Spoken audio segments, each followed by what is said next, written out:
Welcome, welcome, welcome to the SubHub podcast. I'm EmKay Sullivan. And I'm Dani Moreno. And today we have the Adventure Bakery, a creative agency based out of Europe. Today we have two of the members, Philipp Reiter and Gonzalez. You would probably know most of their work from the Golden Trail World Series. They've been involved with creating media for that series since 2017, where a few of their members began at that time, and then the rest of the members started to join in the subsequent years. We are very excited to have them because we believe that they are the cusp and kind of like the epitome of sub-ultra media right now. So welcome, Philipp and Pau. Thank you guys for having us here. Yeah, we are so stoked to have you on the SubHub pod. Can you guys start with just explaining what the Adventure Bakery is and like what the mission is? Philipp, should I take this one? Sure. So the Adventure Bakery, before we get into how it all started, it's basically, we call it a creative agency, which means that we take on projects for clients from the very beginning, thinking of the ideas and then going out, producing these ideas, shooting these ideas in photography, video, social media, and also doing the whole post-production process all the way until the final delivery. And apart from that, we are starting to organizing events for clients, like brand activations for several brands. And whose idea was it to create Adventure Bakery? How did this all get started? So we have been working for many years already together. So everyone in his part in his specialty. And when you work together many years and you spend a lot of time traveling and hanging out at the events, we became friends and we say, wow, it's really cool. We want to create something to be able to work more together. And so this was the idea behind it. Like, hey, let's merge these different specialities into one team, and not only a team that works for the Golden Trails, but also can do a lot of other missions. And this is why in the end of last year, we decided, hey, let's just do it. It's why to wait, or like, cool, it's cool. Yeah. Yeah, I personally, when I saw the social media get kicked off, I was so excited because in my head, I'm like, well, duh, like that is, you guys are at every race, it feels like, for not just sub ultra, but ultra. And your names are well known, not just like as a group, but as individuals, at least in Europe, I would say, especially. So to see you guys come together just makes this kind of like powerhouse media agency / collective, like we were kind of discussing a little bit before this podcast. So you guys come up with this idea to join forces. How do you decide like what each person is going to focus on and like what roles each individual is going to have? I think it kind of came naturally for us being on field, and the other guys. We have Pep, who is also a filmmaker. Then we have Jordi. He's a really well-known photographer. And then Maria, who takes care of the social media. So I think the roles were pretty much already settled by the time we got together. So Philipp and Jordi will be taking more on the photography side, and then me and Pep will be taking on the video side, and Maria on the social media side. But yeah, it's not just when we're out there shooting, running a company is so much more than just being good with a camera. So yeah, it took us a few meetings to decide, okay, who's going to be in touch with the clients, who's going to run this, who's going to run that. And yeah, each of us have a different role in the company. But yeah, mainly we still are really passionate about what we do. So ultimately, I still consider myself a filmmaker as Pep. And then I guess Philipp and Jordi, even though they do plenty of other things apart from shooting, they still considered like photographers.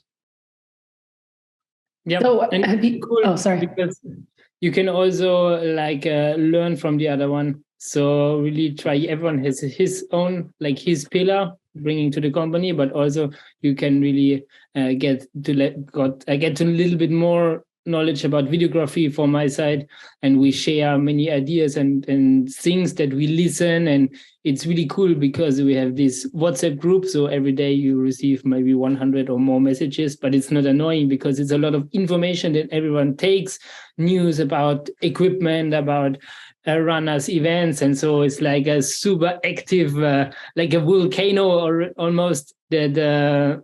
It's that really give a lot of information, and so every day it's a lot of new ideas, and we really found out sometimes it's difficult, or it seems difficult to be creative, but everyone adds a piece and a little hint on this creative process.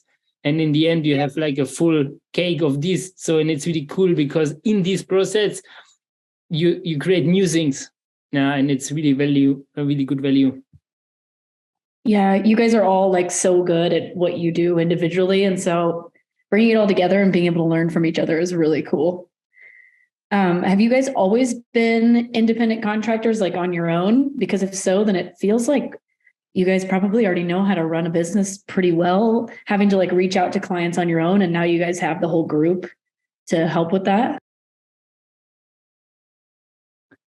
Well, from my side, I was never employed, always a freelancer. So and the others too. So everyone knows how to do it.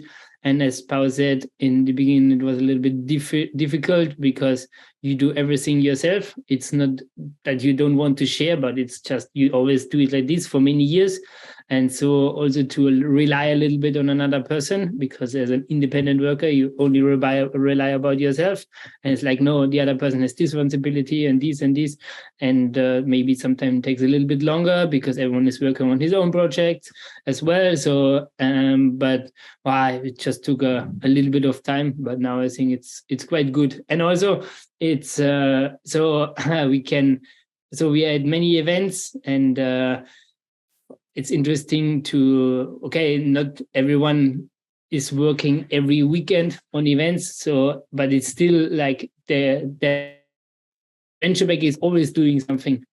And I think this is also cool for outside to share these works and this idea. Yeah, we have like a shared calendar. It's pretty scary. It's great. Everyone's somewhere every week. It's great. Yeah. I mean, I can only imagine, like, even with this podcast, we kind of were just trying to calendar races we want to, do previews and recaps of, and that's just sub ultra. I can't imagine, adding the rest of our sport onto that calendar and trying to always be present. And so now that you guys are at the Adventure Bakery, is it kind of that going forward whenever you commit, you're making an agreement with a race or a brand, the contracts are always Adventure Bakery, or is there still room where, Pao, if you wanted to work on a project just by yourself, there's kind of that flexibility? Well, to be honest, like the project would have to be so different from what we do to take it as Pao. Like, if I got if I got asked to shoot a wedding, I'm not sure if I would put the guys in. I would. I mean, it's still an adventure, but most of 99% of the clients we are in touch with now, it's with the Adventure Bakery. Yeah. Gotcha. And it's interesting because just by creating this, because the team was so connected to the Golden Trail Series, because it was most part of the work. I mean, also time-wise, because it's a lot of work. And just by creating this, we got quite a lot of requests already from other brands and also from individual people. Hey, I have this project. And we had one guy that wanted us in New Zealand for a couple of days. And it's like, wow, it's super cool. Just by showing that we do other things too, it's like, hey, we really want you to work for us too. So, and I think this was really a smart move to just enlarge the work and the possibilities. Yeah. No, 100%. I think that's a perfect segue to, chat a little bit about the Golden Trail World Series, because I really think, that is a big part of your success, is that you guys were heavily involved in that, the whole team, including Maria. And for me personally, I have gotten messages about your content, about the photography and the video. They're like, from, friends involved in other sports, they're like, this is so cool. Who's doing this? Like, is this Salomon? And that was always a difficult question for me to ask because the Golden Trail is so synonymous with Salomon. I was like, no, I think it's separate. It's a media company that has been hired by Salomon and the Golden Trail World Series to create the media. And you guys have been there since day one, pretty much. How did that start? Like, I feel like you landed almost like a dream gig and then you smashed the dream gig. So that's why you're still around. So I'd love to hear the origin story of that. I'll let Philipp take on that one. Yeah. Yeah. I think it came naturally. I mean, we have been working with Salomon first, and then like with the Golden Trail, we saw a lot of potential and a big vision because, it's still like the trail running environment. It's not one federation or one race circuit, so it's many events, some really prime event, let's say, or well-known that are not in any series. So it's a really strange environment even for insiders. So it's like how you value places, how you value athletes' performance. And especially if this is what we are trying, is to really push the sport to a next level, like to really enlarge the visibility also to like a really wide audience, because now we are still mainly in the outdoor enthusiasts, let's say, or the people that do trail running, okay, then they want to see what's going on. But the goal of the Golden Trail is really to show the sports to people that are generally interested in sports. So it's the same person that would watch football and would watch soccer, that would watch tennis, Formula One. So all these. And so for us, this is really this is the vision of the Golden Trail.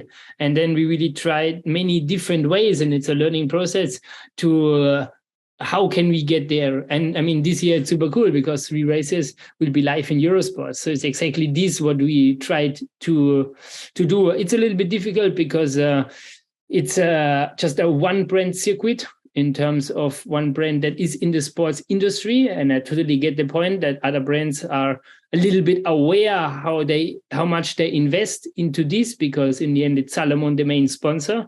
And it certainly would be more easy maybe to grow it even more fast with more brands involved, but it's like this. And it's still cool. I mean, this year it's the next level for all the sports. And I think in the end, all the brands will profit from these steps that the Golden Trail Series take. And I'm sure also with Skyrunning and UTMB, I mean, for them, the next step is how can we go in free TV? Yeah. Why do you think people are so attracted to the Golden Trail Series and like the media that you guys produce? Mainly, well, I mean, getting back on the other question a little bit. It's been great that we've been given the chance to create all the media for a circuit that was starting. Let's think of it as a little baby. So we had to learn what people wanted. We had to come up with ideas that were not there because we couldn't look for other examples. Like we could check other sports and how they did it, but we didn't really know what to do or where to go. So it's been a great opportunity that we got given to start experimenting and trying out things that slowly they worked.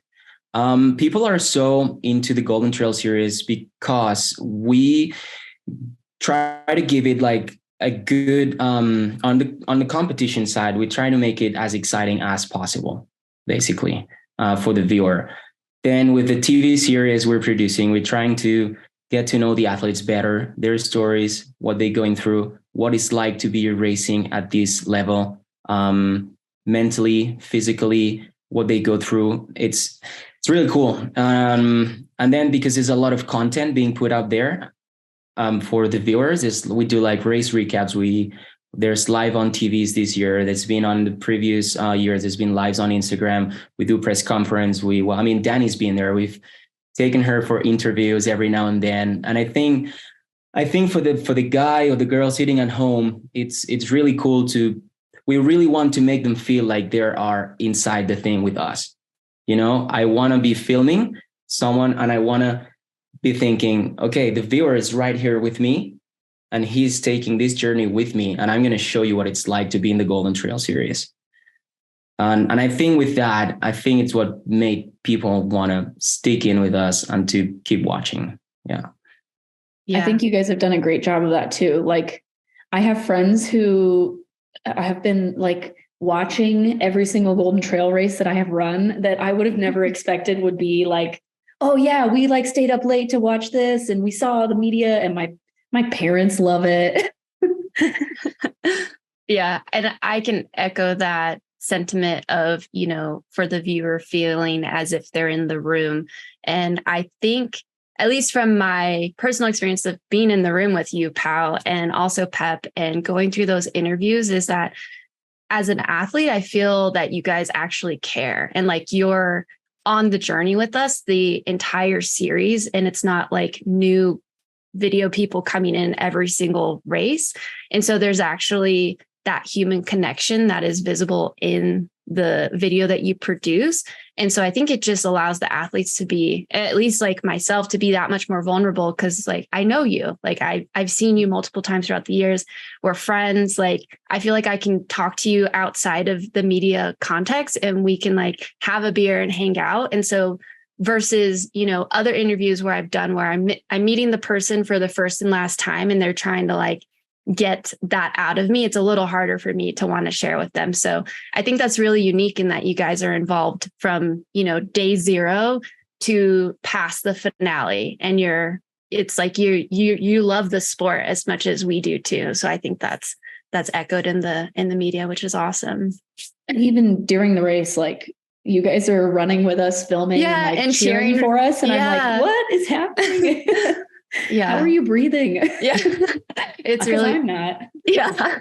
I'm dying. That's the thing. I think because at the end we're all friends and it's great. Like speaking for myself, I knew nothing about this sport when I joined, and it's still a learning process. And I learned so much from you guys. And oh gosh, I've cried so many times on the interview room as well. It's actually great because it's a friendship, really. It goes beyond making a documentary, and it's really cool.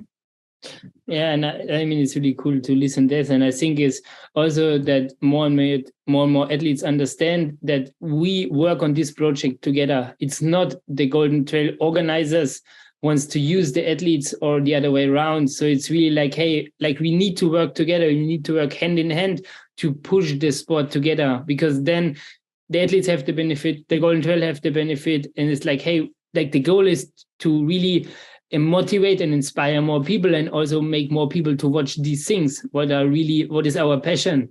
And I think this is what also we learned in the past. And it was really hard in the beginning because now the sport is really professional. So you need to rest, you need to take care. You don't want to have a long shooting. You don't want to have an interview before the race. You don't want to stay up late because you need to sleep, you need to eat. So, and we know this, but also now we have the feeling that more and more people are like, yes, okay, we have this performance and athlete part, but also the other thing is really important for our image and for the image of the whole sport. So we can really feel that there was a switch at a certain point. It's like, hey, it's not the media team against us. No, it's like we are doing this with the media team.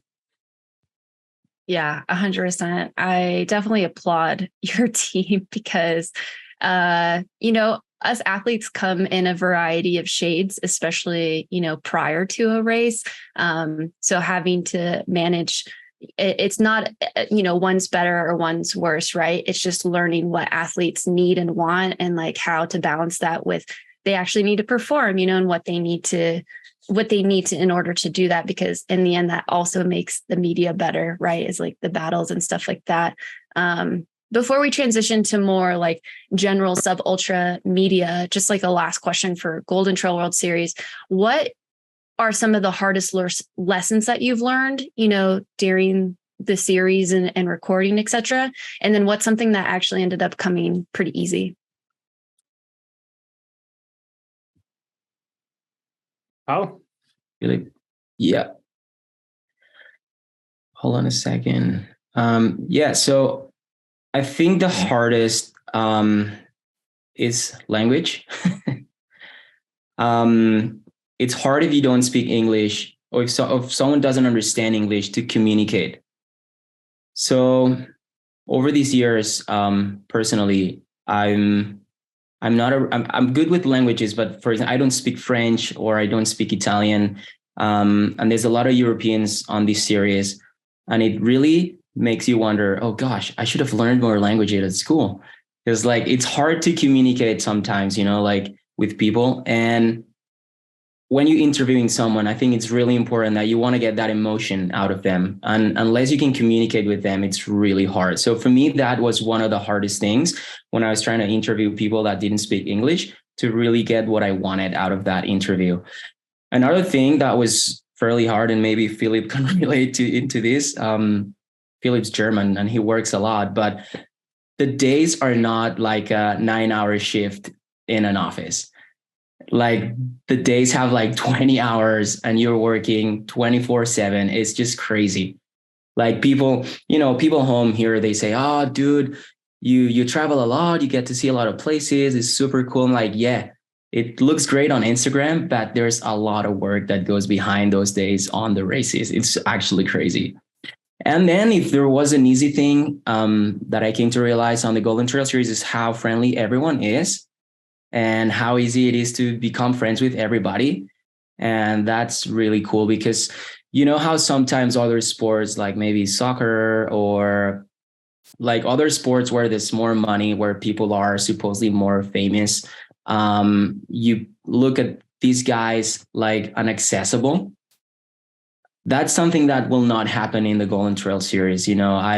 I remember the first time I was shooting with Killian, I've heard of him, he's a legend. And I thought, oh, okay, like don't bother him too much. He'll be the first one to talk to you, sit down, have a coffee with you, chat for you for 30 minutes or an hour if needed. And yeah, that's a really cool thing about the Golden Trail Series.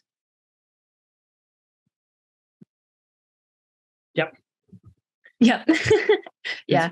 No, the English thing is really it's a problem. I mean, if you usually feel way more comfortable talking in your own language, and especially when you want to explain more complicated or more emotional things. And I think especially the web episode part that lives from this, like really sharing insights.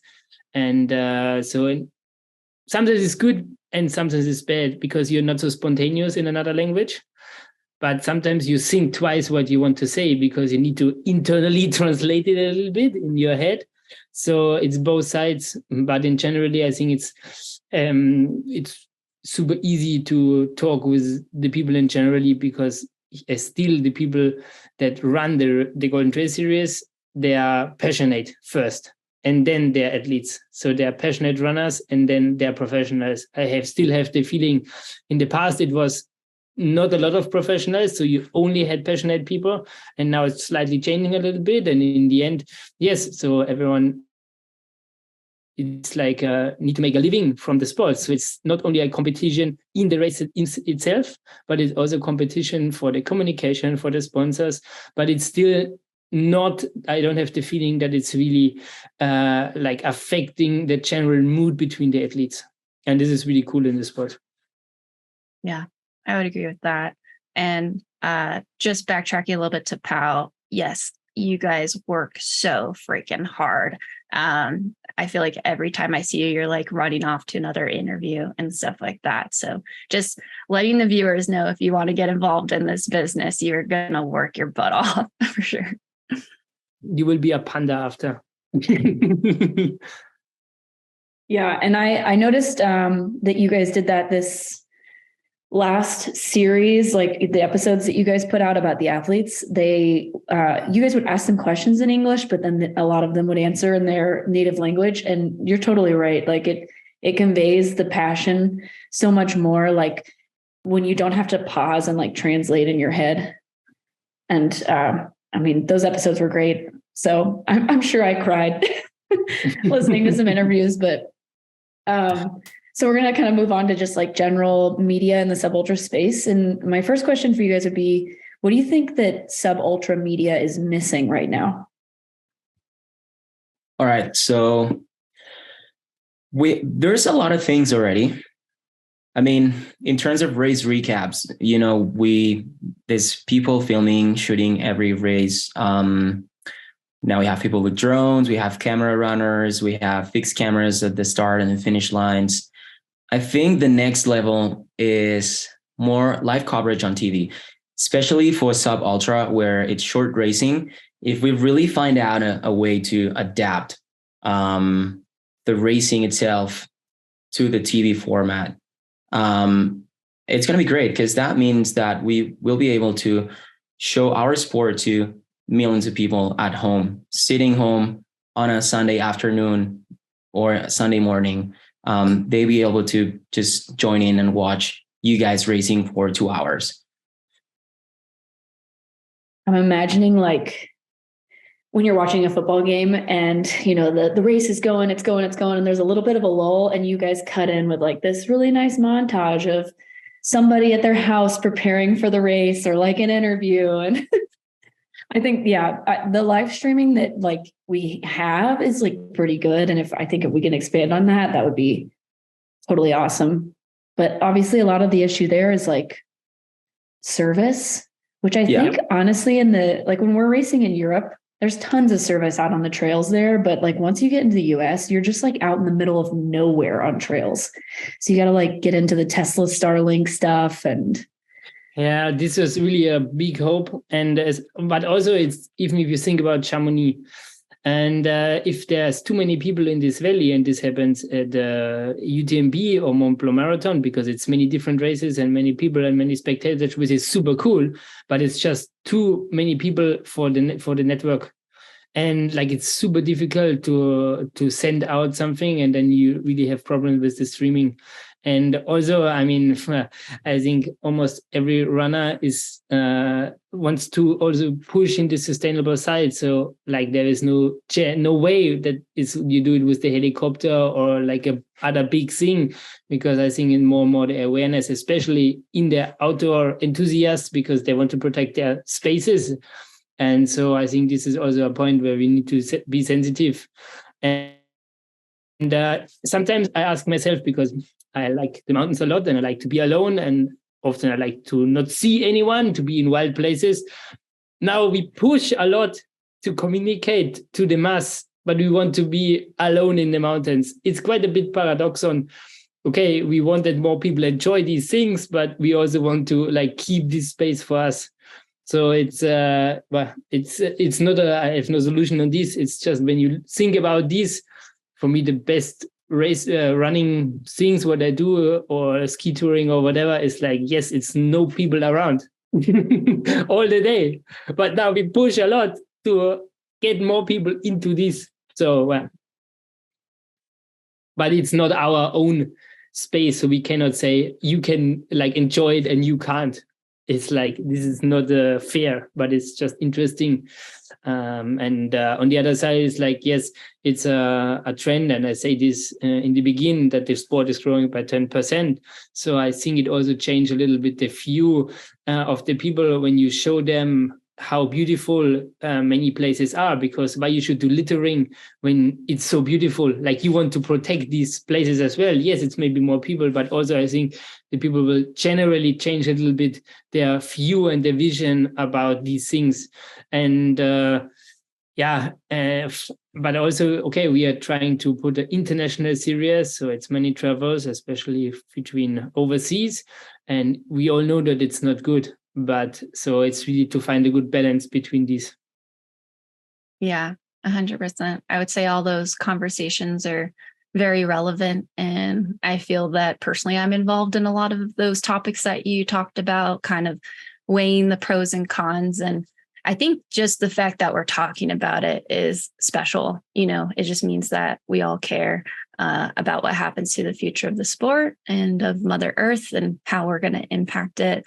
But I personally agree with the sentiment that, while there is a lot of people, if they have this emotional experience, such as having a race, outside, then they're more inclined to protect it, which, hopefully that's the best end of the stick that we get more often.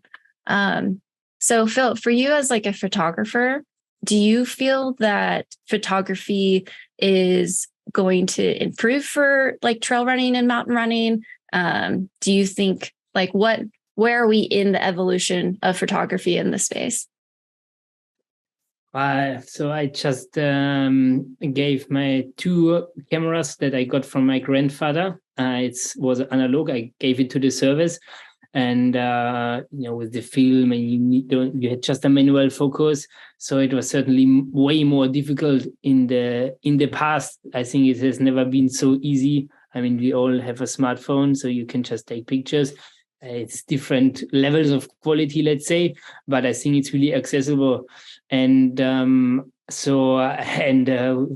I mean, artificial intelligence is a big topic, so it's huge. And if you already think also in the video or photography side, so you basically type in a few things, and then the computer generates you an image. It's absolutely ridiculous what is already possible. But I like photography, and I almost never use a long lens because you need to be close to the people. And so if I have a long lens, I can be behind a bush. The people don't even recognize that I take a picture, but it's not my way because I want to be close. I want to follow them. And then it's like you start to build a kind of relationship where you trust a little bit, and then you take the picture. It's totally different. So it's about a way to get to know other people. And I run a lot with my camera or ski or climb. And it's also, you have a lot of super beautiful, like watching a sunset. So it's super, super nice. And I really want to capture this moment. And I have a ton of picture on my phone or on my computer that probably I will never share, but it's also a kind of a memory for myself.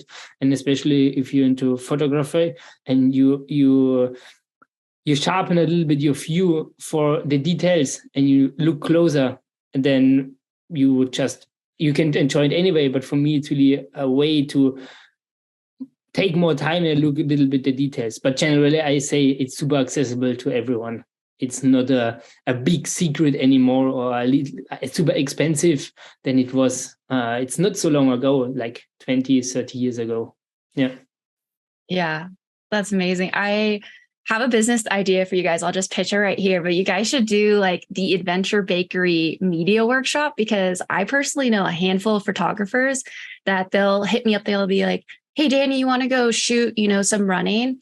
And while we're out there, I find myself saying like, oh, like I should do this and this, just from my experience of, being with you guys or other photographers. And it is kind of a learned skill to be able to, what are the right angles? What is aesthetically pleasing when you're shooting a runner? So I feel like you guys could definitely, have some business there of people getting into the space. Maybe we go to dream destinations and organize some media work there. Yeah. If you need to hire any runners to, be your models, we're up for hire. We're there. Got you guys. Yeah, for sure. That's good. Yeah. No, I think we see more and more people really taking cameras on the run, creating also memories for themselves. Yes, you have memories in your head, but it's two things. For me, it's two sides of the coin. We really tend also to create these memories just to share them. So often we see less enjoyment of the moment, and you create memories for the future. So it's a bit sometimes weird, because when you are in this beautiful sunset, what I say before, okay, just take a look and like inhale the moment. And then people, it's like, okay, we need to make this picture because the sun is disappearing soon. So, okay, for the video, and put out the drone quickly. So, and then after you're like, oh, wow, so it's finished the sunset now. So it's gone. So it's two things. I think it's also important to say, well, I keep it here too. It's like, we'll check it later when we get home on the computer. Yeah. Well, I don't we'll want grab to a beer and check the sunset on the screen. Kind of tourists that do Europe in 10 days. And then they go up Agumidi, even if it's totally foggy, but it's in the program and they do it well. And you got to get the pictures too, so you can show everybody at home. Yeah. Even though it's never the same. But no. So kind of looking forward to the future of Adventure Bakery. What kind of projects are your favorite? What are the projects that you're looking to take on? And what brands do you want to work with right now? Should I take it, Philipp, or do you want to take it? Take it. All right, sure. So we kind of want to make like a little statement that we don't only shoot trail running. It's like Philipp flies paragliding. I love surfing. Pep is into mountain biking.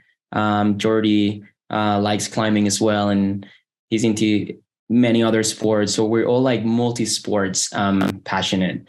But really, what we want to say is that we're really open to go whatever on an adventure. Like that's what we want. Like whoever has the craziest idea of going whatever, just let us know. We're gonna go. We have cameras. We go and we shoot and we make something out of it. But yeah, like the projects we want to work on, and especially with the brands, to us, it's really important to work with brands that have values that we share, to work on stories that are based on true stories so that people get to know the athletes or whatever it is that we're talking about. And also work with like social sustainable brands, like brands that have a way of doing that we would support as well. Yeah, maybe Philipp can go a bit deeper on that. But yeah.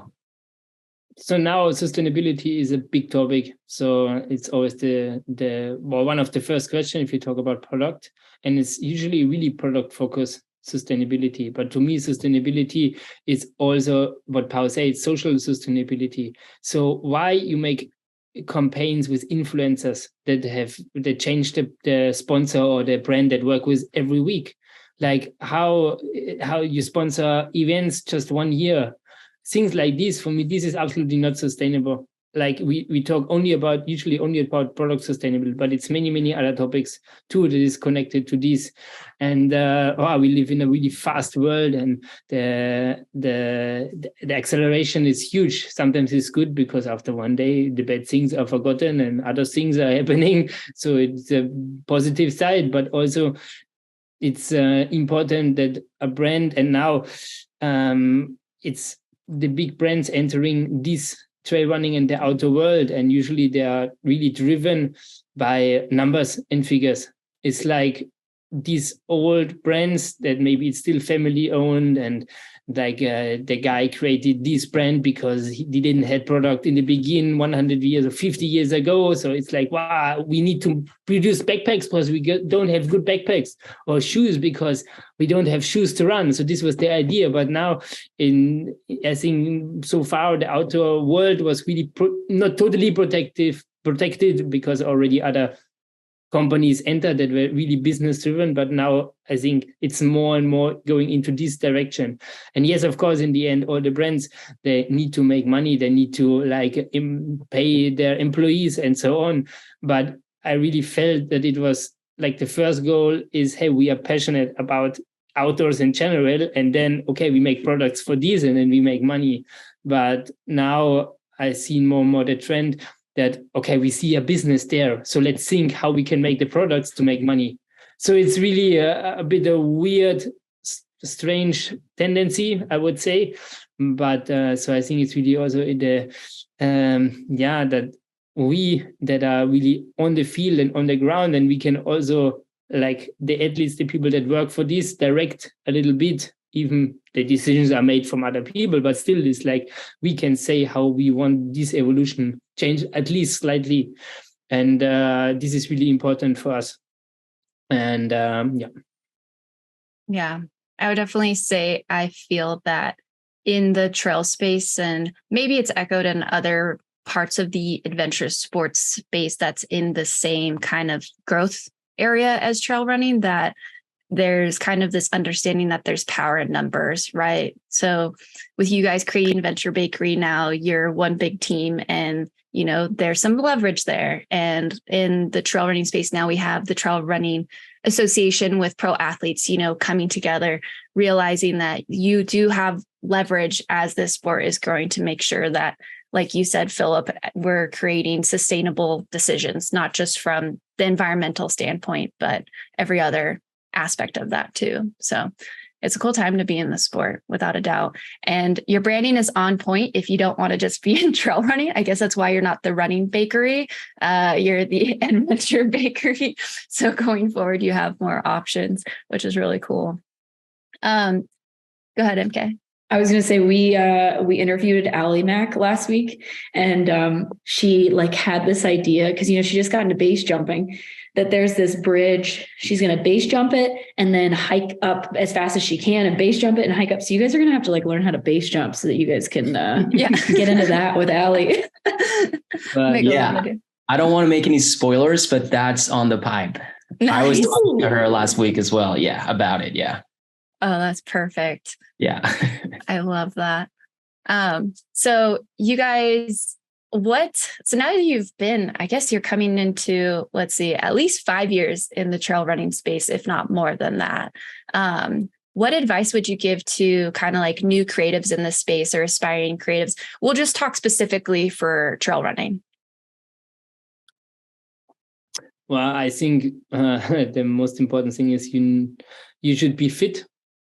I mean, if you want to go up to cool mountains, to great summits, or you want to follow the athletes, I mean, this, it's super annoying when the guys that you need or want to do a shooting with, you need to wait them. They have a ton of equipment and you're cold, and it's like, well, it's really annoying. So you need to like practice this sport as well. I think for me, this is a key, and also to understand the difficulty, the needs, and and to move fast in the mountains, because otherwise you will not do a lot of sports, and everyone is annoyed, and in the end nobody will want to work with you because it's just not a really good sensation, let's say. And also I think in the end it's a lot of trying and training also for this side. So nobody is born as an expert, and you can slowly build up. And you need a lot of patient models. That's the thing. There's this this video of me from the Mont Blanc Marathon, and I think it was Anna who was videoing me, and she is moving like it's obviously the end of the race. I'm like just done, and she had to like stop multiple times because she was so good at running downhill, and I was like walking. So you got to be good at this sport to be able to keep up with the athletes. But that day she was definitely outdoing me. Yeah. I would say my first Golden Trail Series race, it was Nuria, somewhere in Spain in 2021. And that was the first time I'd ever been followed with a GoPro. And I was kind of worried I didn't know who the runner was, but I was just like, are they running with us? Like, are they sending it down this hill? So yes, I would say that was incredibly impressive, and totally agree with that, Philip. I've seen so much stuff on your Instagram where you're like following people setting FKTs. And I'm like, does he get credit for the FKT too? He's right there with the camera. It should be like, in adjacent, Philipp Reiter is also on the FKT crowd. You guys are crazy fast. Yeah, it's very impressive. Not always. I've had a really close call with Judith Witter once in Italy. Yeah, in the Dolomites.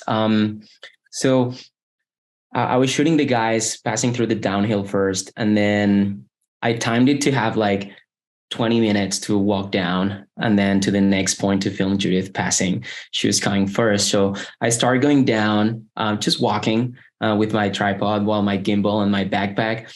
And then it took her like not 20 minutes, but around 12 to 15.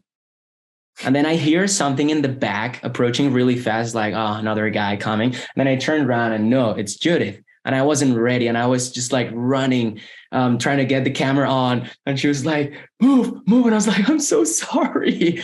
But you guys are so fast that, you have to really be trained, especially on running downhill terrain, on technical terrain. Yeah, it's crazy. Yeah, I think you can also give yourself grace. Judith is one of the best female downhillers in the world. But Oh, and for our listeners, Judith Wider, she was the champion of 2019 Golden Trail World Series. Great follow on Instagram. She recently signed with Hoka after being with Solomon for many years. Any other advice that you could think of for, new people in this space? No, I have another question. I want to reverse the question. How does it feel like in the beginning? Is it weird when you have one guy like with the cameras around? You feel less concentrated, or what's going on in your head when you have this kind of also live coverage, someone running really close behind you, breathing hard as well because it's hard. So how is this sensation? I love it. I think it especially when you're in a pack. I remember at the beginning of Mont Blanc Marathon last year when all of us were like kind of jostling and like trying to figure out our space, like going up that first, I don't even know if we can call it a climb compared to the rest of the race, but and it was just so cool to have you guys in there, and you're like, oh yeah, like I'm feeling really cool, like I'm in the video, I'm gonna like do this. And so sometimes I feel like it can definitely be a little intimidating, but I really enjoy having you guys around, especially because you guys cheer for us. That's like, I'm like, okay, they're breathing fine, I'm gonna do it too. Like I don't know how you feel about it, Dani. Yeah, I think it just goes back to having that connection before the race and knowing who you are. I think if it was a bunch of more random, I don't know, I guess at OCC, it was kind of like that. People were recording me that I didn't necessarily know. But yeah, I think it's really cool to be honest. It does. I think I had to get used to, though, not surging whenever I saw a camera, because I was like, oh, I need to pick it up. Nothing to gotta be in the front. Yeah, no. Yeah. So just making sure it doesn't affect the race. But I think, again, knowing that the output is for the betterment of the sport, but also it's really cool because you guys send us media too. So it's a win-win. If it was out there and I felt, maybe I wasn't getting something from it, as weird as that sounds. And I don't mean for that to sound selfish, but it's like you're kind of using my likeness and, you're using me to help promote the series. If I felt that just was to help Solomon all the time, maybe it wouldn't feel as good, but I really feel like there's a good back and forth relationship. Yeah, it's definitely a pretty good two-way street that you guys have set up. Even as somebody I was very new to this series last year, and you guys were like, oh yeah, here's the content. And I was like, oh, cool. I'll share it. But do you run more fast, or you when you see the camera, or when you are like does it change, or like? I think depends on the part of the race. Yeah. Because in the beginning, I'm like, oh yeah, I gotta be looking good. And then at the end, I'm like, you guys are like, great job. I'm like, shut up. I'm not doing, I am tight right now. Yeah, no, it's definitely great. So kind of before we wrap this up, what are some kind of on the same vein of advice? Is there any equipment, like the minimum equipment for a photographer and a videographer that you would recommend? Yeah, go on, Philipp, for photography. But I think just especially when you're starting this process and when you're new into this, it's not necessary to buy the high-end camera. And especially, we have experienced that both. Sometimes you break some equipment because you need to go fast. You're in the rain and it's hard conditions. You run down fast. And so it's like when you just made your driving license, you're not going to buy a new car, a really expensive car. So it's kind of the same. And also, the quality, it's different with better equipment, yes, but it's really about being creative, and you can be also creative with simple cameras and even with your phone. So it's about the angles, about how you kind of moderate the pictures or the video. So it's, for me, the advice is to think about the shot and don't think too much about the equipment. Yeah, I totally agree. It's a big debate because you see all that on TV and on YouTube on 4K, really big quality. We're shooting on GoPros. Like a lot of footage of you guys running, it's shot on GoPro. So any GoPro to start filming would be okay to follow runners. Then if you think of it like we also use drones, they're not huge because we have to take them on our backpacks all the way up to the mountain. So we're not going to carry all these big, massive pieces of equipment. It's mostly, our camera have a fairly good amount of quality. But for someone who's starting out, like, don't freak out about the quality. Just go for something that you can afford. Don't spend all your money with expensive equipment, and just, as Philipp said, just plan out the shots, try to be creative. You don't need high-end equipment to start. Yeah. My teammate Alexander was telling me that he makes a lot of content with like drones, and he was like, if you are worried about crashing your drone, or if you're going to get upset about crashing your drone, you cannot like do this content stuff because you're going to break something. So I imagine like if you're coming in and you're buying like expensive stuff right off the top, you're going to be a little too heartbroken when you inevitably probably break something trying to keep up with a trail runner or a mountain biker or whatever. So I remember this moment. It was in Pikes Peak. So we had a cooperation. The team was the Paro at this time, the French company that produced drones. And so the guy explained us in the parking lot. Yeah, so here, this is how it works, how you switch it on. And I just grabbed the remote and I was like, okay. And it just goes straight up, and it was a big tree, and boom, and this thing exploded. I was like, okay, well, it was right. Like 10 seconds after he explained me the thing, and I was like, oh, Yeah. So note to all the new creatives out there, you will break things. Your drone will most likely explode. It happens all the time. Yeah. So you can, if you have expensive equipment, and so take an insurance maybe. Yeah, good advice. Yeah, for sure. And if I say, and another thing that I think it's important for people who will start out, when you film or take photos, always back up your files afterwards. That's really important because I've been there where I've deleted something that I shouldn't have, and then it's gone. Yeah, I was going to ask, how many times has that happened to you guys? Not a lot of times, but sometimes hard drives break, or, SD cards stop working all of a sudden. So the sooner you can get your footage into a hard drive and then copy that into another hard drive, it's going to be safer. Yeah. Do I had to download an application I don't know, like a hard drive doc or whatever doctor, because I followed a guy making a hike and fly trip in Austria. And so we are all the day on. It was for many days. So he was super tired, and he gave me his GoPro footage and that backup. And I just forgot because I had a plenty of cards, and I was like, okay, this card I back up or not? Okay, I put it back in the GoPro. I have made the formatting process. So I erased the card, and after I was like, shit, it was not the right card. So, and then I search in the internet, I find a program, I pay, I don't know, a couple of €100. And so I found to recover the card. And in the end, so I never told him that I messed it up, and we lost some shots, but it was okay. But I think you do this only one time, especially when you have a big production, because, and especially in the race, like if you do a video or photo shooting, okay, you can just say, okay, we do it again. But imagine in the Mont Blanc Marathon, this will not happen again. Like the pack of the group will not put a bib on just to recover this shot, like it's gone. But this is also one of the cool things. Like you have one shot. And so I'm coming from the racing side as well. I did many races in the past. And some people, you're missing this racing thing. And I always think, well, I have my race too. So because it's a lot of challenges, a lot of difficulties, you need to have fast. You have only one try. So it's kind of the same, just a little bit different. Yeah. I am so impressed how you all get those shots. There's parts of the race where Jordy too. Jordy is one of the photographers who is a member of the Adventure Bakery.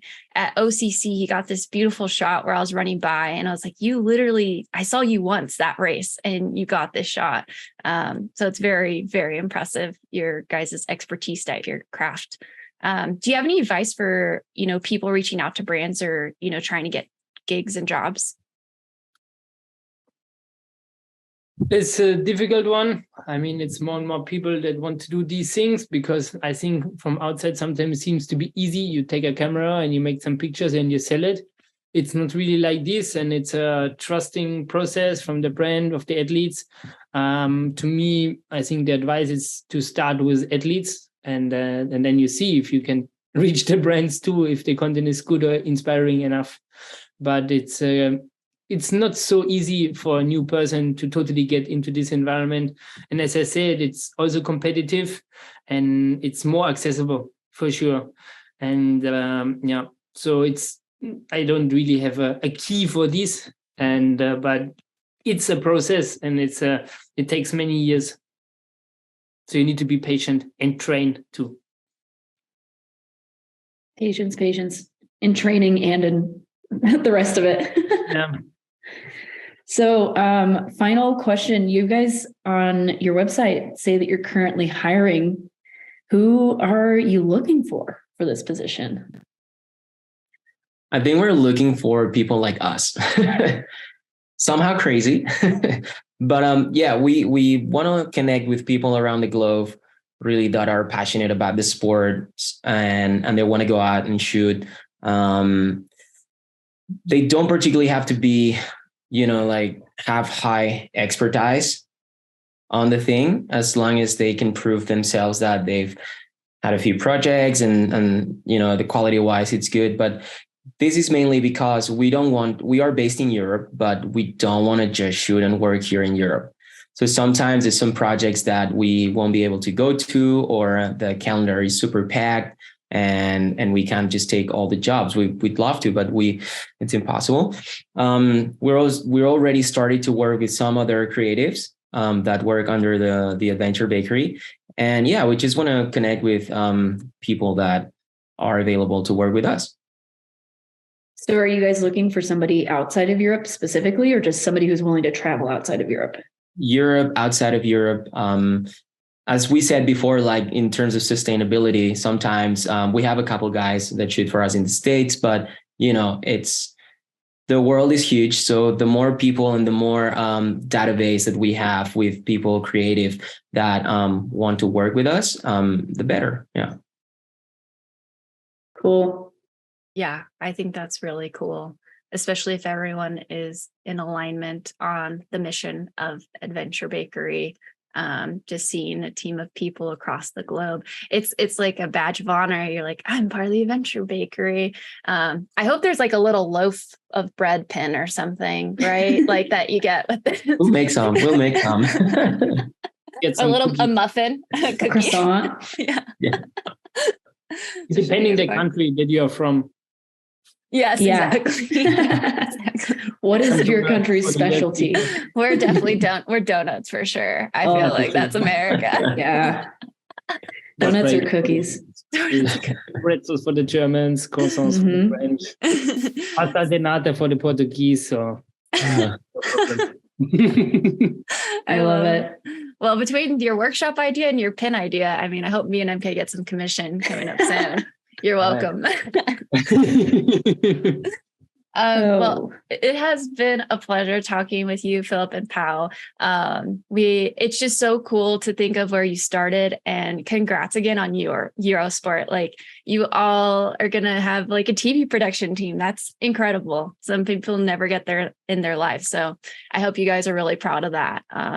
And for the team. So yeah, if you want to follow the Adventure Bakery, what is the social media account on Instagram? I think it's go ahead. So @the.adventure.bakery on Instagram. Yeah. And we'll link that in the show notes too, as well as your website. And job posting somewhere here. I don't know. Subscribe at a button, like the button. That's what I'm doing. And yeah, hopefully we'll see you guys again, hopefully in the next couple of months, starting for the Golden Trail World Series. Yeah. Thank you very much for having us, guys. It's been a pleasure. Which races are you doing? I think I'll be doing Mont Blanc Marathon, and I'll see kind of beyond that how things kind of shake out. Yeah, with World Championships this year, pretty much the only thing I'm totally sure about is Mammoth Trail Fest. So we'll see about the rest of them. Cool. Yeah. Yeah. All right. Thank you again for joining us, you guys. Thank you very much. We'll see you out there. And this has been the SubHub podcast, brought to you by Free Trail.